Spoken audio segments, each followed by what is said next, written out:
শুরুতেই নজর রাখবো হাওড়ার দিকে দক্ষিণ পূর্ব রেলের মৌরিগ্রাম স্টেশনে ভর দুপুরে ঘটে গেল এক নৃশংস হত্যাকাণ্ডের ঘটনা। মঙ্গলবার দুপুর 12টা নাগাদ স্টেশনের 1 নম্বর প্ল্যাটফর্মের শৌচালয়ের সামনে এক ব্যক্তিকে ধারালো ছুরি দিয়ে কুপিয়ে খুন করা হয়। এই ঘটনায় স্টেশন চত্বরে তীব্র আতঙ্ক চাঞ্চল্য ছড়িয়ে পড়েছে। পুলিশ ও প্রত্যক্ষদর্শী সূত্রে জানা গেছে 1 নম্বর প্ল্যাটফর্মের শৌচালয়ের সামনে এক ব্যক্তি হঠাৎই অপর একজনের ওপর ধারালো ছুরি নিয়ে ঝাঁপিয়ে পড়ে।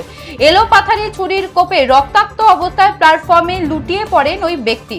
ঘটনাস্থলেই তার মৃত্যু হয়। খুন করার পর রাস্তায় রক্তাক্ত ছুরি হাতে নিয়ে পালানোর চেষ্টা করলে প্ল্যাটফর্মে থাকা যাত্রীরা তাকে পিছন থেকে ধাওয়া করে হাতে নাতে ধরে ফেলেন এবং গণপিটুনি দিতে শুরু করেন। খবর পেয়ে নজিরগঞ্জ তদন্ত কেন্দ্রের পুলিশ এসে উত্তেজিত জনতার হাত থেকে অভিযুক্তকে উদ্ধার করে এবং অস্ত্র সহ তাকে আটক করে। রেল পুলিশের প্রাথমিক অনুমান, স্টেশনের শৌচালয়ের টেন্ডার সংক্রান্ত পুরনো শত্রুতার জেরেই এই খুন। অভিযুক্ত আত্মাই এর আগে এই শৌচালয়ের টেন্ডার পেয়েছিল, তবে এবার নিহত ব্যক্তির নতুন চুক্তিটি পান। এই ব্যবসায়ী ক্ষোভ থেকেই হামলা চালানো হয়েছে বলেই ধারণা পুলিশের। ঘটনার পূর্ণাঙ্গ তদন্ত শুরু করেছে রেল পুলিশ।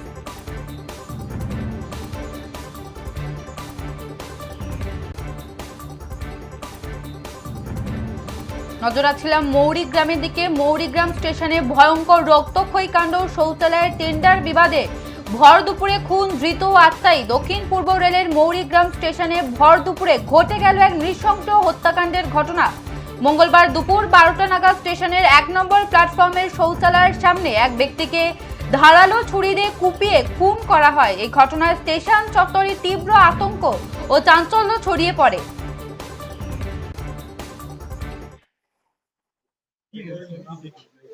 অ্যাকচুয়ালি আমি তো যাচ্ছিলাম তো আমার মাসির বাড়ি এসেছিলাম। মাসির বাড়ি থেকে এবার এখানে হাওড়ায় যাব বলে ট্রেন ধরবো। তো দেখি যে এনার প্রথমে তো ছুরি হাতে তো একজন বেরোলো, ঠিক আছে। তারপর ইনি বেরোলো, এনাকে তো এই সাইডটা পুরো ভিজে দেখছিলাম, ঠিক আছে। দেখে আমার ডাউট হলো ছুরি হাতে এরকম। তো সামনে এসে দেখছি যে এনাকে পুরো মার্ডার করে দিয়েছে। লাস্ট খালি এনাকে খালি একটাই শব্দ শুনলাম যে বাবা গো মা গো বলে, ওই যে স্পট ডেড। তারপরে আমি ওখানে ধাওয়া করেছি ওকে ধরবো বলে। ওকে তো প্রথমে ধরেছিলাম, তারপর তো ছুরি হাতে ছিল বলে ধারালো ছুরি কলকাটা, ওই ধরতে গিয়ে হাতও আমার কাটলো। লাস্ট অব্দি টার্গেট করেছি বাস অফিসে আমি ওকে ধরে আর নাজিগঞ্জ থানাকে হ্যান্ড ওভার করি মেরে। তার আগে আমরা মারধর করেছি ওনাকে, ঠিক। সেটা আমি নিজে কিছু বলতে পারবো না, কেন মারলো কি কারণে মারবো সেটা আমি বলতে পারবো না। ওকে যদি পুলিশ যদি এবার লাঠি চার্জ করে যদি বের করতে পারে তাহলেই বুঝতে পারবে। কিছু বলতে চাইছে না তো, আমাদেরকে কিছু বলতেই চায় না।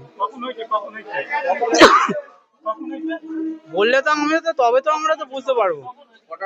এই 12টা থেকে 10-15 হবে।